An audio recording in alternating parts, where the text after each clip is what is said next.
आज का बड़ा सवाल, अगर कोई एक लड़की शनिवार के दिन चलते हुए कीचड़ में गिर जाए तो क्या वो बाल धोएगी?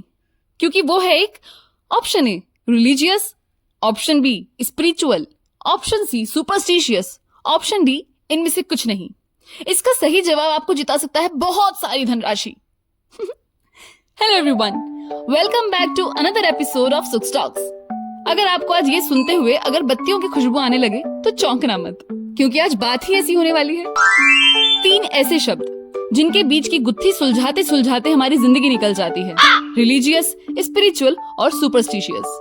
पर जितना मुझे अपने जीवन काल में समझ आया कि इन तीनों में थिन लाइन का फर्क है, पर ये फर्क तय करता है हमारा अपना intellect. Let's start from the beginning. जब हम छोटे होते हैं तो घर की हर चीज से सीखते हैं। मम्मी पापा का रोज घर के मंदिर में दीपक जलाना, उनसे सुनी देवी देवताओं भगवान की कहानियाँ, ये सब हमारे बिलीफ सिस्टम को बेस देती हैं। थोड़े बड़े होने पर सोसाइटी से भी इन्फ्लुएंस होने लगते हैं।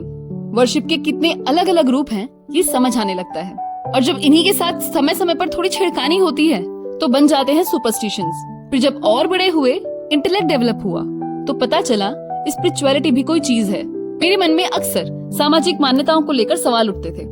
फिर मुझे समझाया गया कि अगर अपनी भक्ति में भी डाउट्स और लॉजिक घुसा दोगी तो कैसी भक्ति?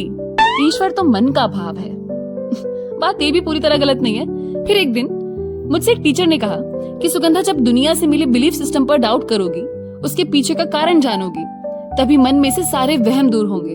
और जिस दिन मन पर जमी ये धूल हट गई, उस दिन से तुम्हें सच्ची भक्ति और भाव महसूस होंगे, और फिर उस फेथ को कोई सुपरस्टिशन हिला नहीं पाएगा। इसलिए क्यूरियस बनो, क्योंकि भगवान के प्रति हमारी आस्था कैसी होगी ये तय करते हैं हमारे एक्सपीरियंसेस और इंटेलेक्ट।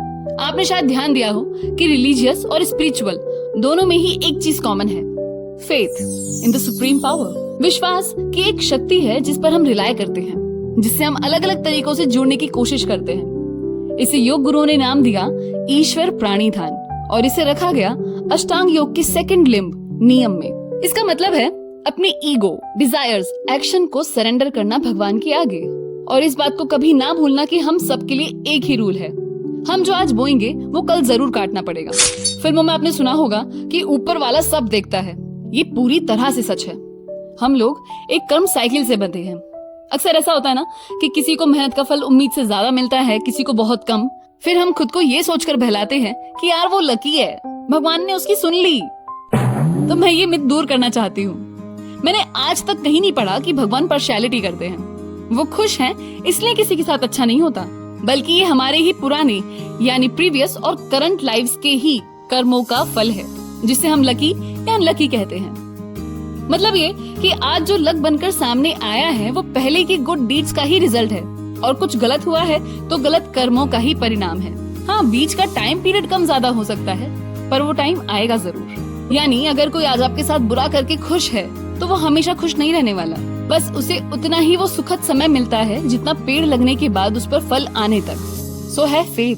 कोई भी छोटे से छोटा एक्शन, इंटेंशन कर्म साइकिल से नहीं बचता, and this is the only rule of God.